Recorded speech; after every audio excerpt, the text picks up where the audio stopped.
قمرون قمرون قمر سيدنا النبي قمرون نحمده ونصلي ونسلم على رسوله الكريم أما بعد. Baca surat Isra. Ini surat-surat yang ada kaitan dengan Isra Mi'raj. Ya, dibaca dulu. Bismillahirrahmanirrahim. وَالنَّجْمِ إِذَا هَوَى مَا ضَلَّ صَاحِبُكُمْ وَمَا غَوَى وَمَا يَنطِقُ عَنِ الْهَوَى إِنْ هُوَ إِلَّا وَحْيٌ يُوحَى عَلَّمَهُ شَدِيدُ الْقُوَى ذُو مِرَّةٍ فَاسْتَوَى وَهُوَ بِالْأُفُقِ الْأَعْلَى ثُمَّ دَنَا فَتَدَلَّى فَكَانَ قَابَ قَوْسَيْنِ أَوْ أَدْنَى فَأَوْحَى إِلَى عَبْدِهِ مَا أَوْحَى مَا كَذَبَ الْفُؤَادُ مَا رَأَى أَفَتُمَارُونَهُ عَلَى مَا يَرَى وَلَقَدْ رَآهُ نَزْلَةً أُخْرَى عند السدرة المنتهى عند سدرة المنتهى عندها جنة المأوى. خلاص. اسرع. أعوذ بالله من الشيطان الرجيم. بسم الله الرحمن الرحيم. سبحان الذي أسرى بعبده ليلا من المسجد الحرام إلى المسجد الأقصى الذي باركنا حوله لنريه من آياتنا إنه هو السميع البصير. وآتينا موسى الكتاب وجعلناه هدى لبني إسرائيل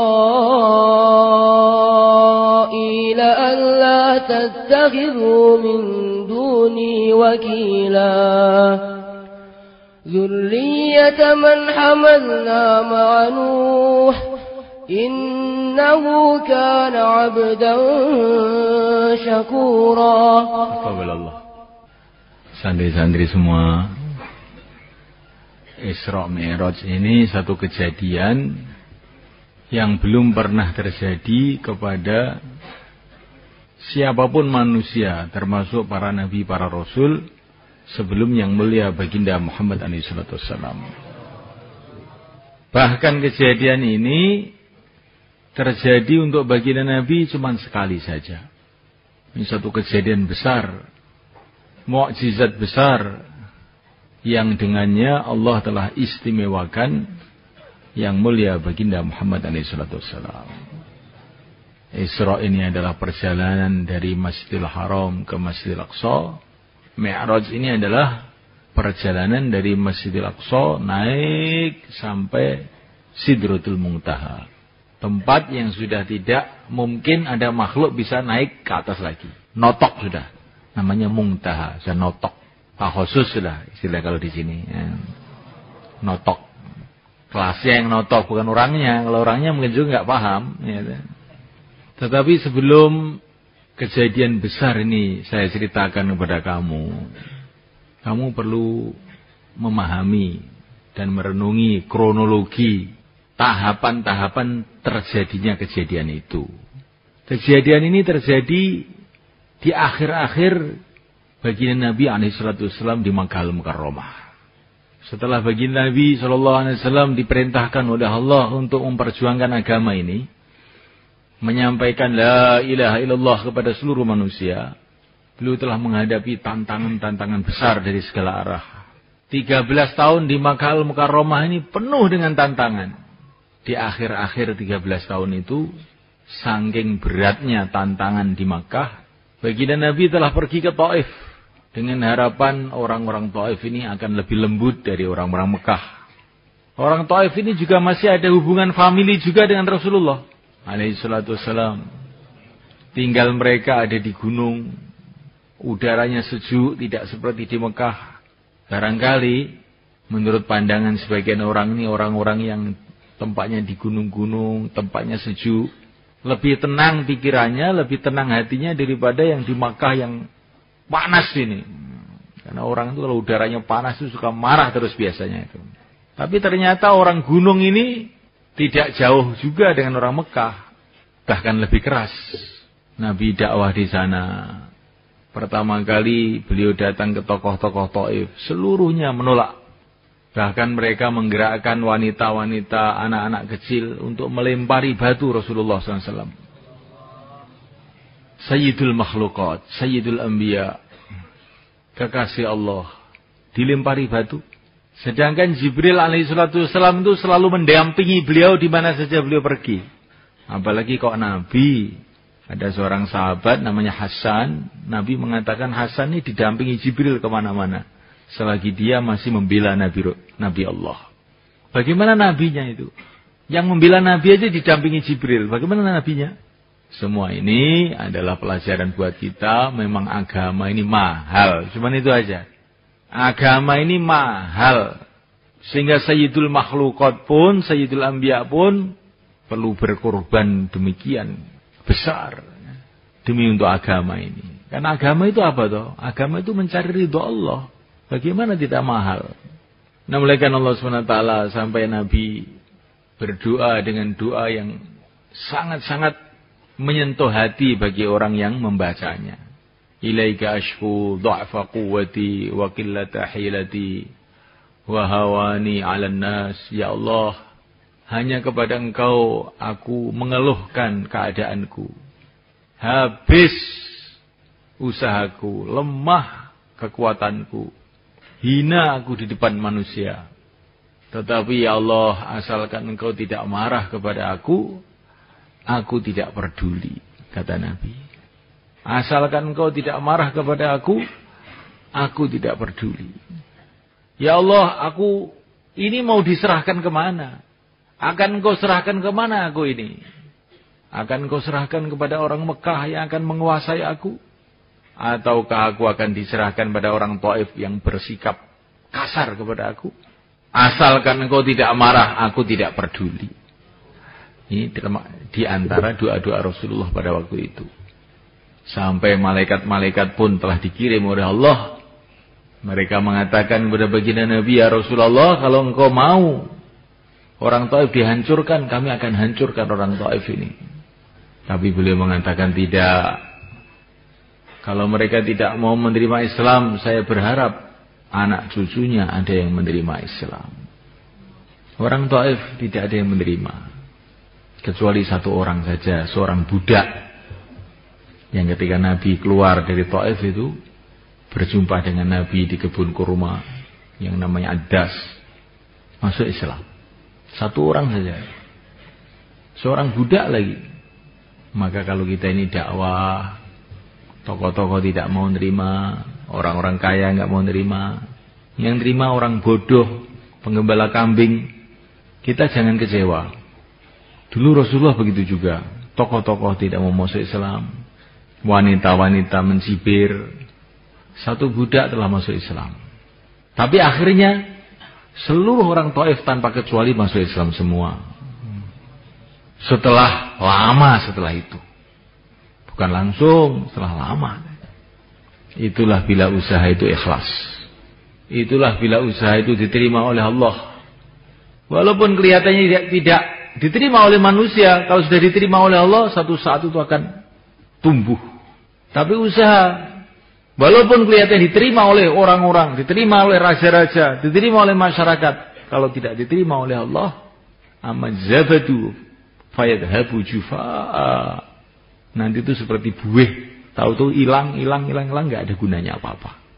Maka kita dalam usaha agama itu yang kita pikirkan bagaimana usaha kita diterima oleh Allah. Jangan bagaimana usaha kita diterima oleh orang.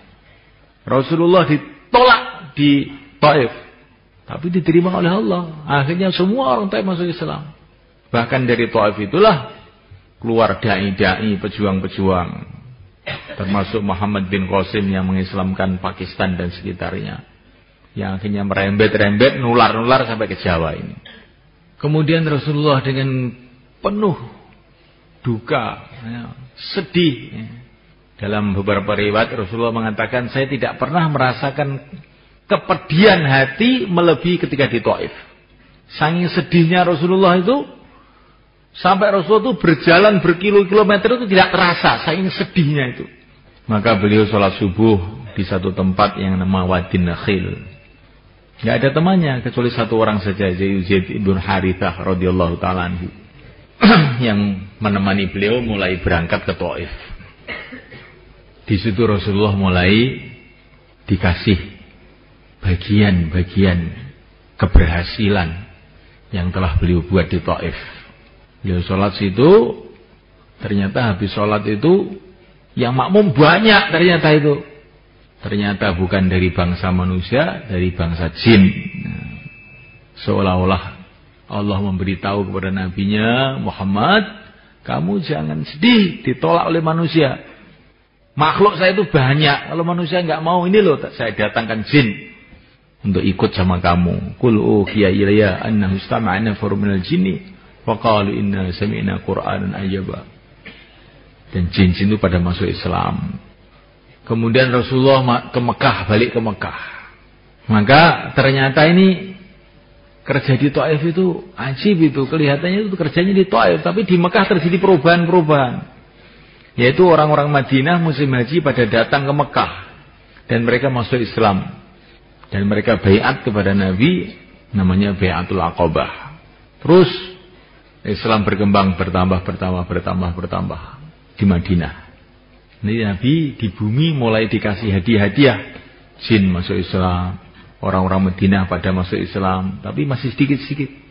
Tapi sepulang dari Taif ini Nabi dikasih hadiah besar, hadiah rohani. Itulah Isra Mi'raj. Jadi Isra Mi'raj itu terjadi setelah kejadian Taif. Yang dikatakan oleh Nabi, saya tidak pernah menderita melebihi di Taif itu.